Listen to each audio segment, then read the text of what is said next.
How do you discipline your kids so they can grow and be resilient? Do you try to coddle them and protect them from pressure, from stress, from experiencing what failure is like? Or do you allow reality and consequences to be the number one teacher? We're going to pack this in a great show today.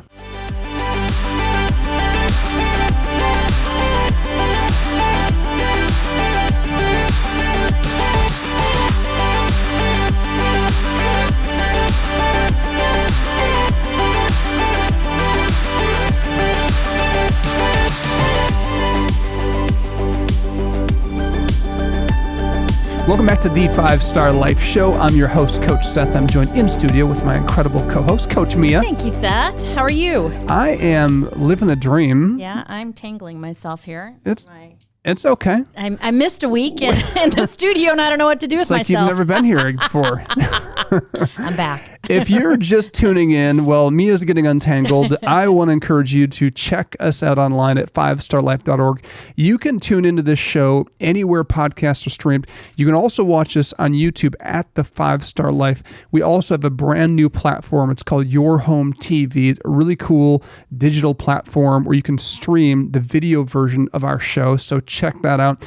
Also, if you've been listening for a while, hit the subscribe button so you never miss an episode. Of course, it helps algorithms when you hit the like button, the subscribe button, all that's good. You can also share this if you think it adds value. We're going to have some good conversation. We've got a lot of stuff going on. Yeah, we do. As a whole organization, we're going to cover the whole globe. But we're also going to pack a lesson that we just filmed in studio this week for students, talking about how to really transform your brand and the impact and the role that relationships have on our brand. So it's like people judge us not just by our own brand, how we carry ourselves, our own character, all those things, but they also judge us by who we're with, our associations. So stay tuned for that. It's going to be fun to dive into. Yeah, where are we going to start? Let's start. We have something really exciting coming up called Harvest and Heroes. Yeah. And it is coming up the 25th of October. It's a Friday night. Mm-hmm. And we're opening up our 350-acre campus to anybody who wants to come. We did this last year for the first time. Super fun. And, it's a Friday night. Mm-hmm. It's a family-friendly event, which, by the way, 5-Star Life is so laser-focused on our mission of changing and transforming kids' lives that we don't do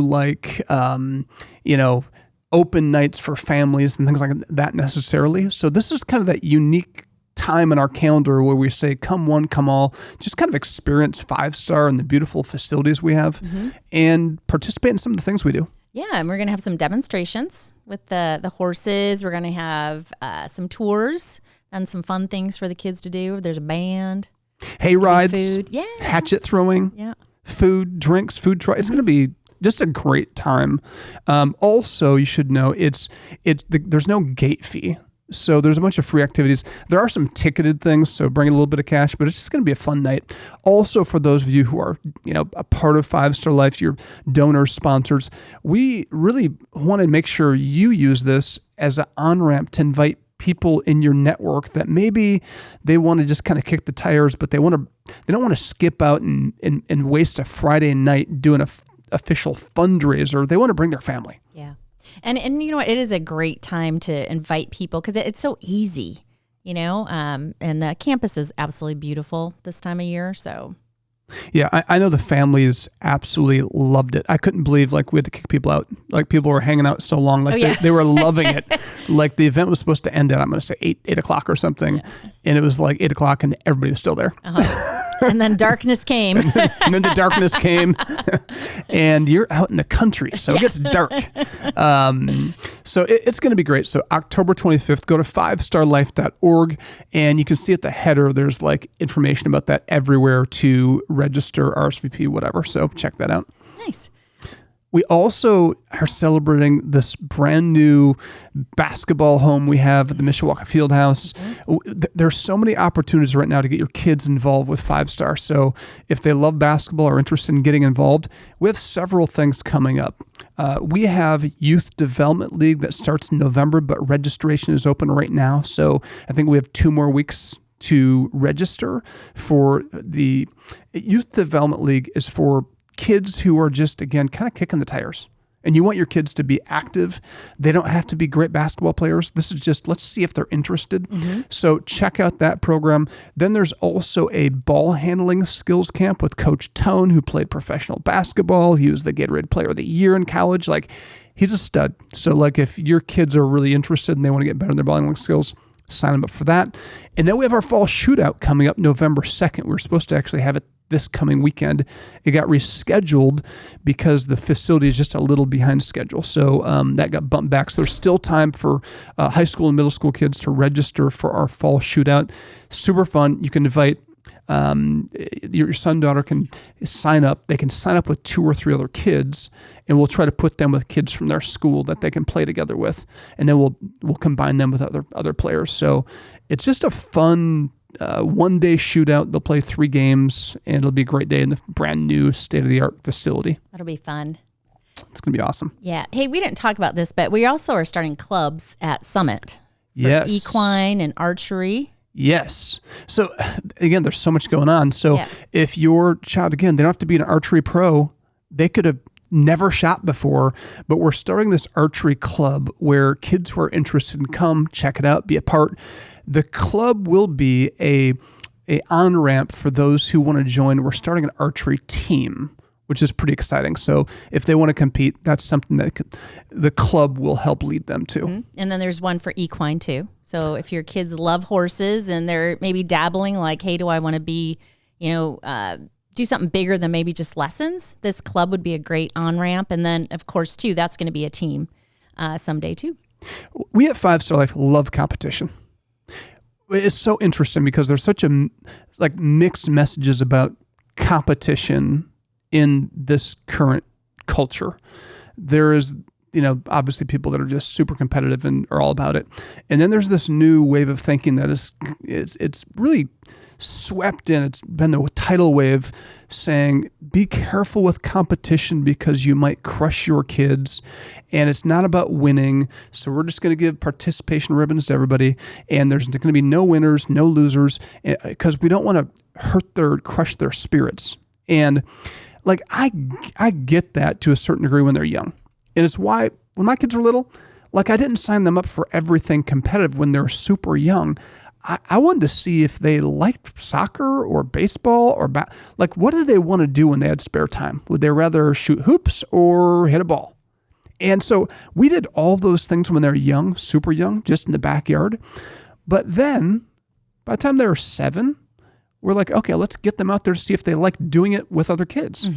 And that's a great place to start. But once they get to 8 years old, 9 years old, get them involved in competition.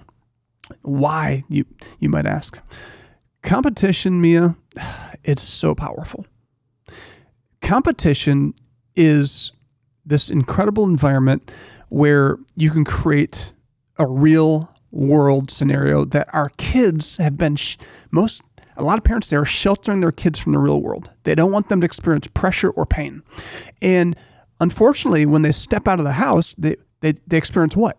Pressure and pain. You can't protect them. What you should do is put them in environments where they can start to experience it, navigate it, and build resiliency and build the tools and start to gain some confidence that I can do hard things and that I can handle when I mess up. I can handle when a coach doesn't like or a teammate doesn't like what I do. That's real life. The earlier you can learn that, the more healthy they're going to be as a person. But how great is the atmosphere that we put kids in? They're going through our curriculum, number one.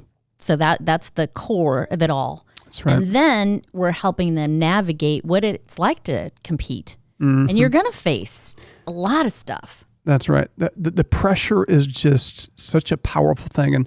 And I love the way we create that culture where somehow kids have learned that failure is bad.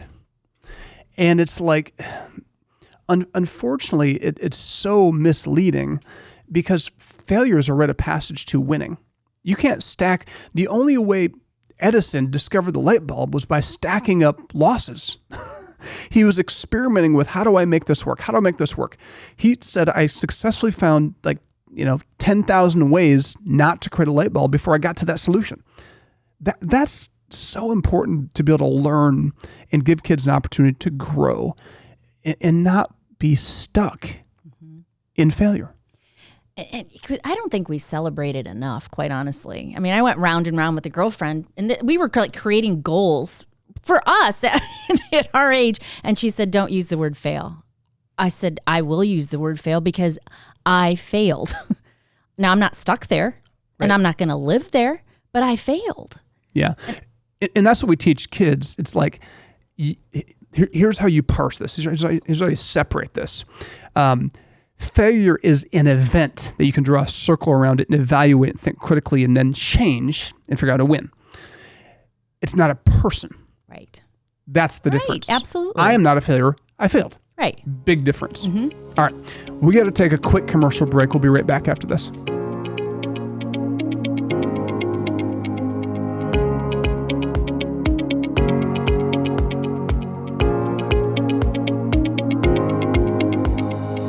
Did you know that you can bring the values, lessons, and mindsets Coach Seth discusses on the 5 Star Life podcast to your local community?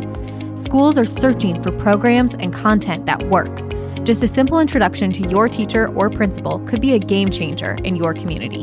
Inquire at 5starlife.org and someone from our team will be in touch.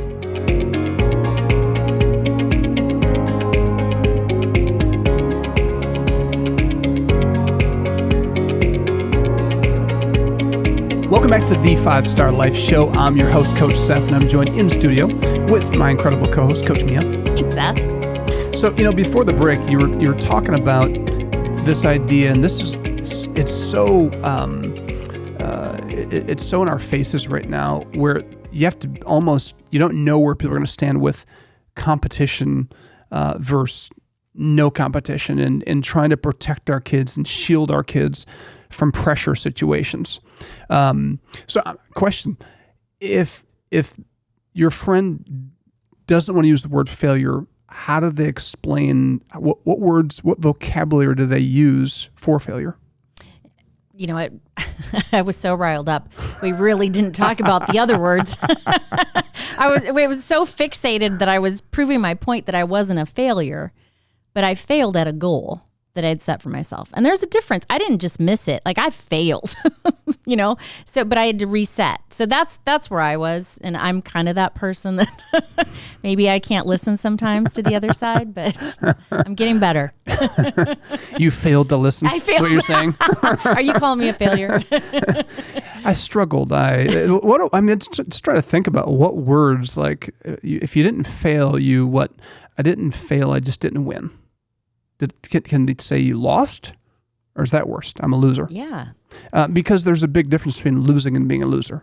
There's a big difference between failing and being a failure. Mm-hmm. And, it's weird because some people say, well, it's semantics. No, it's much more than semantics. It's a core philosophy of how you look at your life and how you look at challenges, adversities, and failure. Do you look at that as an opportunity to learn and grow? Or do you look at that as like, this is who I am? It's a reflection of who I am. No. When you fail a test in school, all it does, and this is what we teach kids academically, when you fail an exam, you get an F, all it's doing is revealing what you know right now in that area of content. That's all it's revealing where you're at. So now you go study. Well, guess what? You take it again. You're gonna test much better because you're at a better place. That's the whole point. And this is the stuff that parents have got to teach. This is the stuff that grandparents, this is the stuff in business.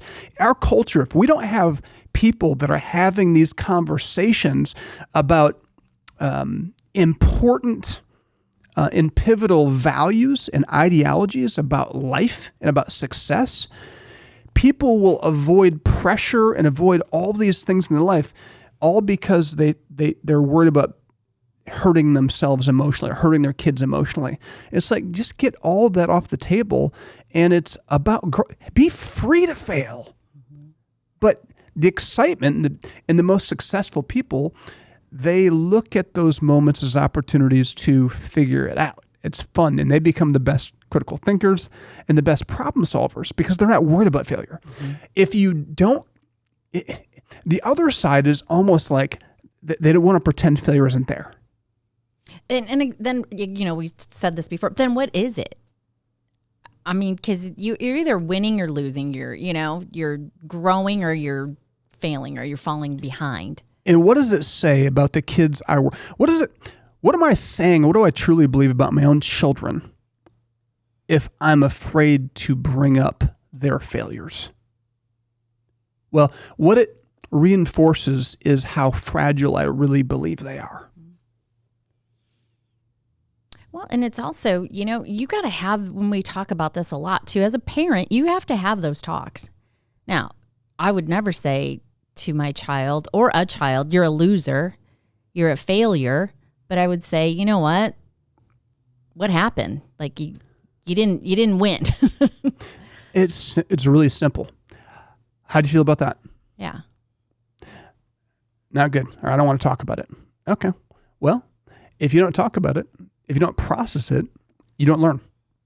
We just repeat what we do. If we avoid the failure because we're so embarrassed, ashamed, disappointed, frustrated, if we're just doing this, if we don't talk about failure and hit it head on, we can't teach them a healthy way to look at, holy cow, did I bomb that? That was awful.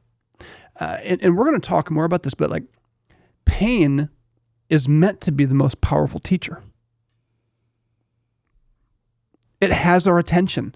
Our emotions are connected to something that we failed, we lost. If we don't address that, we're just missing the biggest opportunity to actually actuate change in our lives. Gosh, I mean, even thinking about it when, your baby is beginning to walk and, you're trying to, you don't want them to hit their head on anything.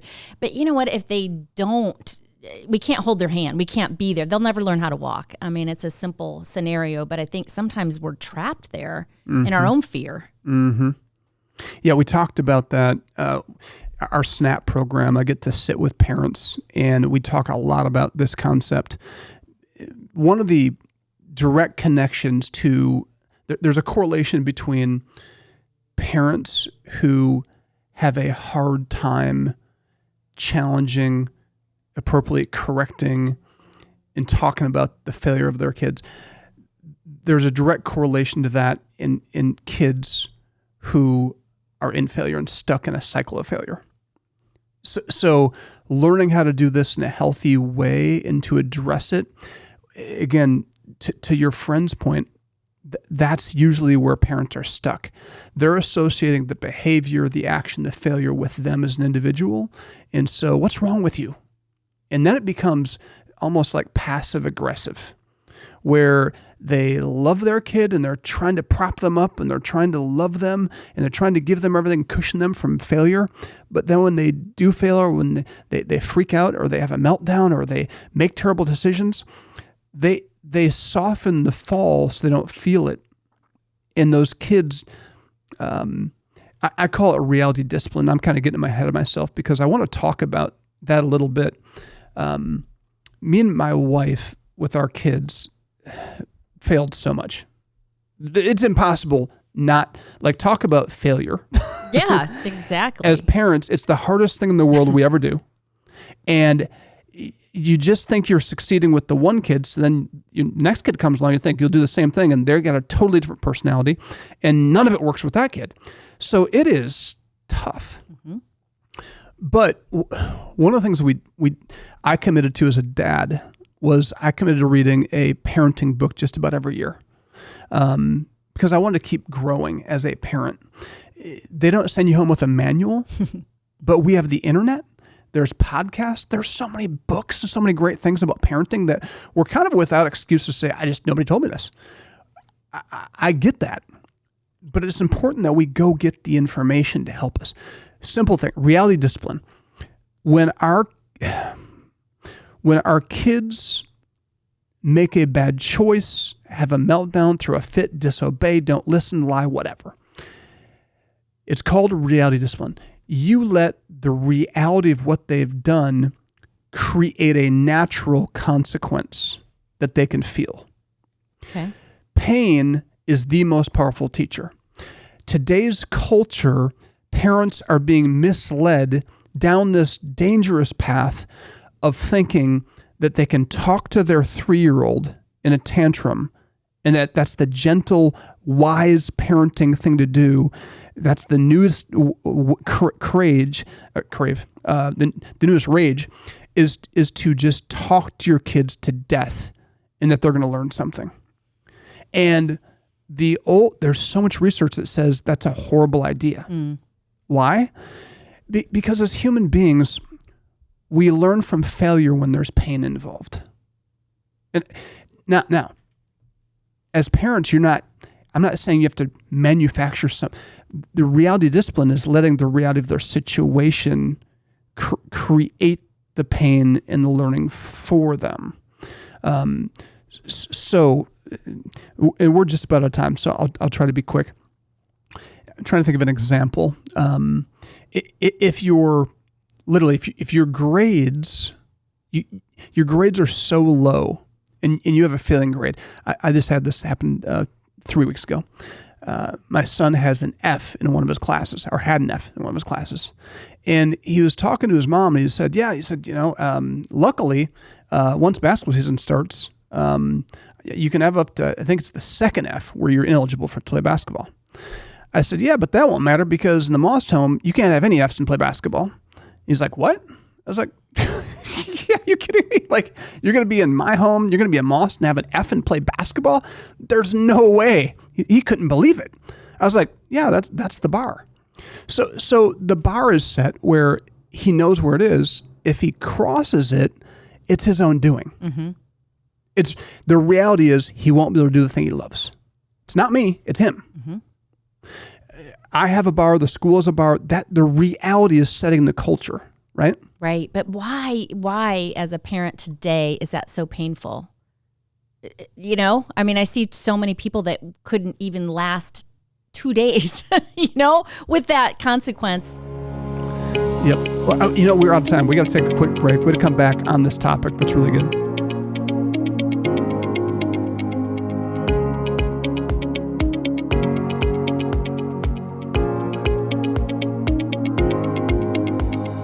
Five Star Life is a not-for-profit organization dedicated to changing the face of culture by changing kids' mindsets. Since 2005, we've impacted hundreds of thousands of lives thanks to the generous support of individuals, small businesses, corporations, and foundations. Are you interested in helping Five Star Life grow into all 50 states? With your donation or introduction, you can help bring Five Star Life to your community, school, and state. Go to fivestarlife.org and send us an email today. That's FIVESTARLIFE.org. Welcome back to the 5 Star Life Show. I'm your host, Coach Seth, joined in studio with Coach Mia. Thanks, Seth. We're kind of we're just saying off the air. We need to get back on task here? We're on a tangent. We're for sure on a tangent. I do want to complete the thought, though, because this idea of reality discipline, of giving kids options. It's all about empowering them to make really great decisions, but then they're not going to all the time because they're learning, they're kids, and they don't always believe what the rules are meant to be broken. I got to push the envelope. I can't just take everything my parent says as though it's brilliant. I have to learn on my own because they're on a track to be independent. Mm-hmm. And that's okay. That's wonderful. So instead of being this controlling parent, you just let reality discipline them. But if you have no boundaries in your home, there's another example. Conflict happens in our home. Our children are not allowed just to walk out the room and storm off and slam their door. They know it's not allowed, right? Mm-hmm. So, and they know that it is way more painful to storm off and slam the door than it is to just take a breath and say, I can't talk about this right now. Can you give me a few minutes? And then walk away. Mm-hmm. There's a right way to walk away and a wrong way to walk away. And they've all learned that it is way more painful to get upset, to emotionally lose control and have my dad bring me back when I want to go upstairs, demand I come back. Now everybody in the family is watching. It becomes an altercation. Now there's more attention that I don't like. It's not good attention. Now I'm embarrassed because now I'm losing it more because I'm being treated like a little child.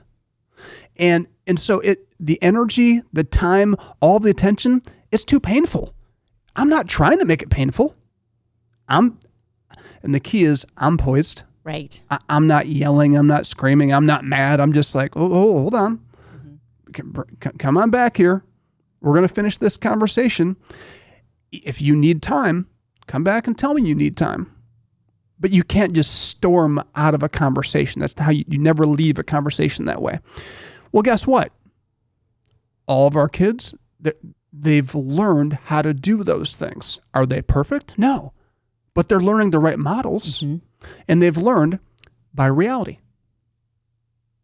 Which, in the work setting, they're better employees, in relationships, they're better, people for it. I mean, they're all around. You're just helping your child. Because they can learn accountability. Yeah. They can be corrected. If you don't correct your child, someone else will. And they probably won't be as good at it as you could be. And if they don't learn it from you, they will create a system where it's just too cringy. They can't handle it. And they'll never be able to be consistent until they learn that. But do you think as a parent, sometimes we bring our past into parenting? So if nobody taught us how to do that, then how do we teach our children? That's a great point. Yeah, it's a cycle. It's a cycle that continues. And the great thing is we get to break the cycle. Let's talk about like toddlers, smaller kids. So reality discipline. If they didn't listen, hey, it's time to pick up our toys. So they're small. They don't want to pick up the toys. Hey, it's time to clean up. And we always try to make it fun. Hey, it's time. And so it was fun. If it's just this top-down, controlling, punitive, pick up your toys. Well, you create a culture in your home. But if you can start to create a culture of, hey, it's time to clean up, let's pick up, and you start helping them pick up, and they'll start to pick that up. But then there's times when they just like, no, I don't want to clean up. There'll be those moments. Here, and I'm revealing probably too many of what, there's probably people who will judge me for this. But some people already know where I stand on this. Back in the day, what was taught is just a little right on their shoulder, between their shoulder and neck, there's a little soft spot. It's not child abuse. It's not torture. It's just, it gets their attention. And just, a tiny little squeeze. It's not bruising. It's not leaving a mark. It just gets their attention. Like, oh, okay, it's time to clean up. This is not as fun as cleaning up. It's really simple, practical things like that help little kids. You now have their attention, and I'm not growling at them. I'm not mad at them. I'm just like, hey, it's time to clean up. And they don't start moving. Hey, it's time to clean up. They don't listen. And now I'm going for the shoulder, neck area, and I'm just giving it, hey, let's clean up. I'm still got a positive face, positive body language. And they're like, okay, here we go. It's amazing how smart. I mean, my kids were brilliant. Yeah. They're like, hey, oh, yeah, I think I want to clean up now. He means it. My dad is smiling, but he's also hurting me a little bit. This is weird, but way better to clean up than to go through that. And then the next time, I'm sure you just have to put your hand. You know what I mean? Like you eventually probably get to the point you don't even have to do that. Well, they know it's however they're smart. So if you give them 4 or 5 chances, they'll take all 4 or 5 chances. They know where your threshold is. Yeah. If it's 1 or 2, they'll know that too. And they'll know it's 4 or 5 or it's 1 or 2, and they know you start walking towards them, they'll start moving. So really it takes 1 or 2 times of doing that, and then you take a step towards them, and they're moving. Right. What is that? That's reality discipline. That's them learning. So when do you stop reality discipline? Never. Never stops. They get to feel... protecting your kids from their own consequences is the worst thing you can ever do. Like they have to deal with their own consequences because they need to feel the reality of their consequences. Parents hijack the most powerful opportunities for their kids' growth by cushioning their fall, right?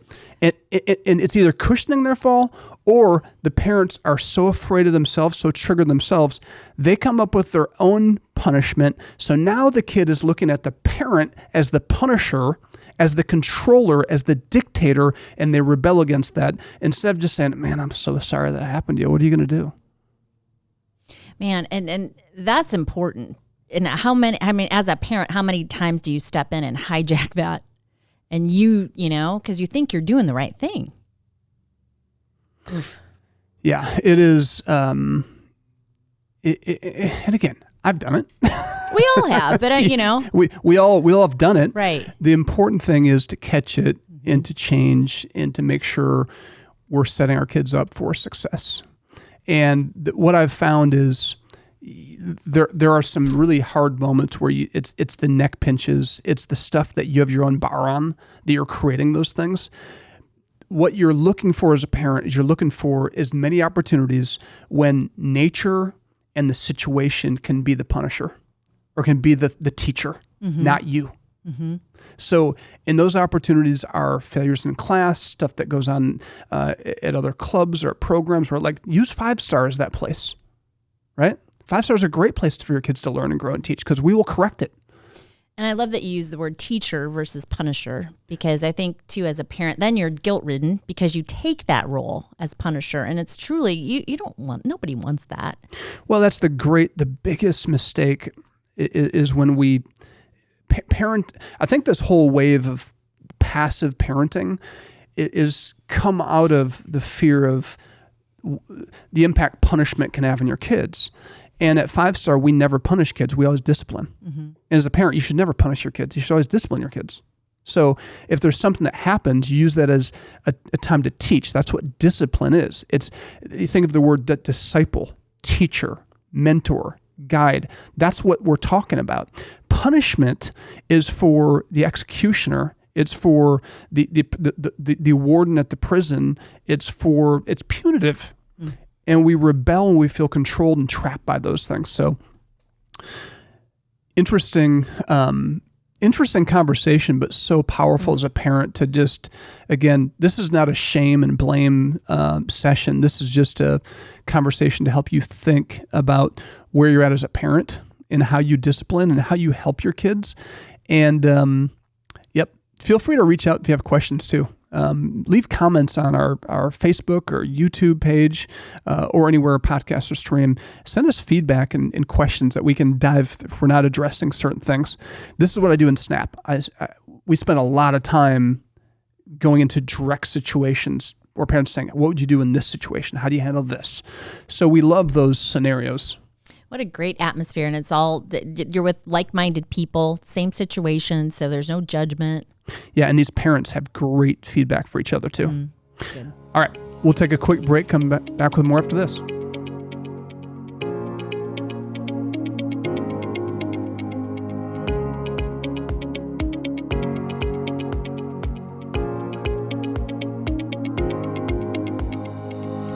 Five Star Life offers year-round programs for kids at our 350-acre training facility that we call Summit.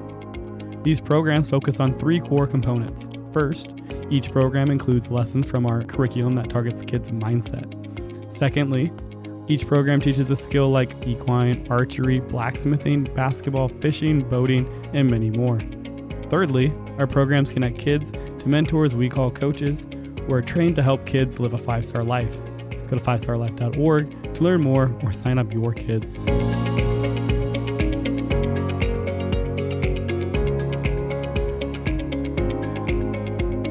Welcome back to the 5-Star Life Show. I'm your host, Coach Seth, and I'm joined in studio with Coach Mia. Thanks, Seth. I have loved our conversation. This is a fun conversation. There's a great segue because we actually are hiring at 5-Star Life.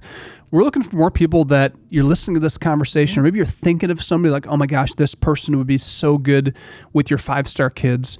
But we're actually hiring at the ELA, our Early Learning Academy. Mm-hmm. We are. We're looking for an assistant director position and a lead teacher. And you know what? Lori, who's our director, said that, you know what, we don't get to correct mindsets. We get to create mindsets for these young kids. So it's 2 to 6 is the age group. We teach them our curriculum. So we're creating the foundation for these kids. It's such an impactful role. And, you know, our parents are so grateful for ELA because they're in this safe environment that, again, it's not just childcare. There's education, there's growing, there's talking about values and how we want to treat each other, how we want to communicate with each other, how we want to play with each other. And then I tell you what, our ELA, they do the most interesting and cool things. We're talking Notre Dame football players coming in. We have people from the police department, the K-9 unit. We have all these cool veterans that have come in. I mean, you name it. They're exposed to all these at an early age careers and interesting things. Yeah, they do a great job. So we are creating environments where kids can thrive and learn and grow, and the seeds are planted at such a young age for, I want to be a fireman, or I want to be a police officer, or I want to work with dogs, or I want to work with birds, or I want to whatever. Yeah, it's fun to start that age. So this is your opportunity. How do people, if they know someone, where do they go to learn more about this position? You can always go on our website. They're listed there, or you can just email us at info@fivestarlife.org. Okay. It's all spelled out. So go to fivestarlife.org or email us at info@fivestarlife. It's the word 5, the word star, the word life.org. Check it out there. I also want to, we mentioned SNAP, our program that's a diversion program, working with kids that are maybe first or second time offenders, juveniles. Them and their parents join a SNAP cohort for 6 weeks, and we journey together. And it is so powerful. We just had our finale last night, and it's just so magical and so powerful to be a part of those evenings, and the culmination of the steps students took and parents took. And last night, Sean, our new director, just did a phenomenal job of opening up the floor for people to share and just kind of share wins from the last 6 weeks. And it was so powerful to hear grandparents and parents sharing and the wins of their kids that they're seeing in the home from SNAP. And then it was cool to hear kids sharing their own wins. And just, it's amazing the power, and there's not many environments in our culture where there's this cross-generational connection and community. So where you can have multiple generations in a room being praised and being celebrated, and you can just see the words and the energy and the positivity washing over these kids.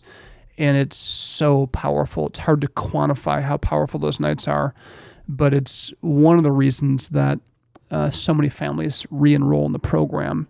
All the families last night were like, hey, what next cohort starts in November. We're signing up. We're coming back. It's their community. Mm-hmm. And the neat thing is the parents form this community and this support group. They all share the one commonality of their kids are in failure.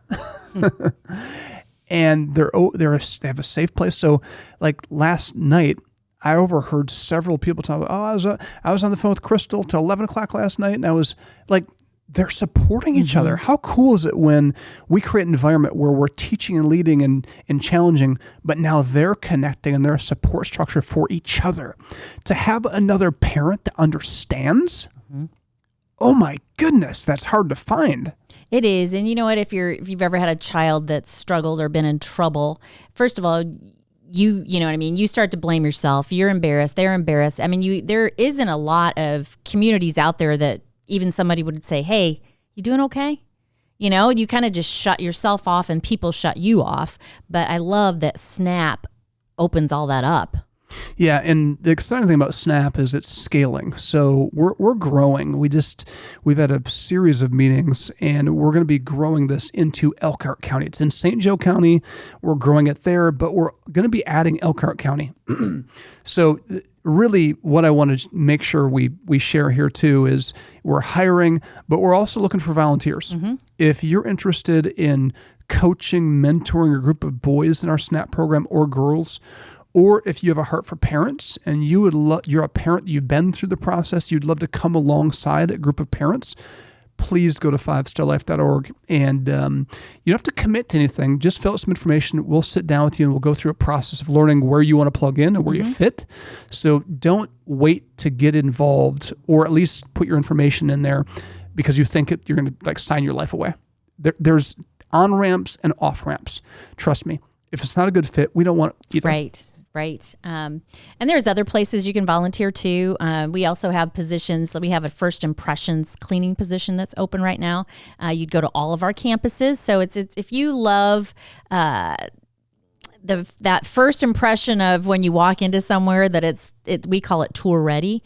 So everywhere on our properties, we try to think of it that way, that anybody could stop by at any time and we need to be ready. So that position's open as well. Yeah, it's you are making everything feel and look 5-star. Mm-hmm. And I'll never forget my wife. This is pre-COVID, but when our boys were in 5-star, she always volunteered as a coach. And she was out at Summit on a leadership day, and she walked into the Adventure Center. It's can fit hundreds of kids. And she went into the restroom, and it was obviously bright outside. She went in there, and it was like a light change, and she just about ran to a girl. She's like, "What is this girl doing?" She's standing right inside the door, and then she heard this girl. Her eyes came into focus, and she saw this girl just looking around at the bathroom, and this girl said, "It's beautiful. I've never been in such a cool bathroom." Aww.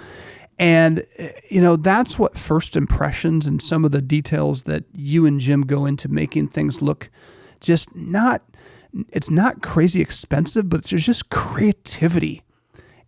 It makes kids feel like they are actually 5-star. So this position, that's what we're looking for, people that love to make things look beautiful and keep them clean and in great working condition. Someone brought that up about how nice our facilities are. But part of that is that we have committed to taking care of them. We've been to so many places, and it falls off the radar because it's time consuming, and you're investing more money to take care of it. But because they said it's hard to believe when they see pictures of where we started, and you remember? Oh man, yeah. It is amazing, and it's tough. Having a strong culture is really tough, and this is where Mia, you shine at keeping that bar, maintaining that bar.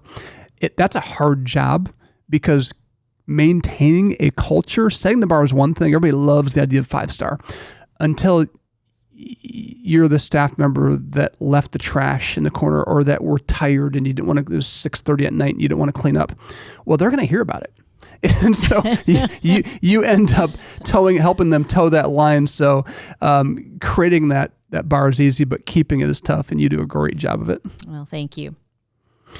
All right. So what a fun show. Oh, my.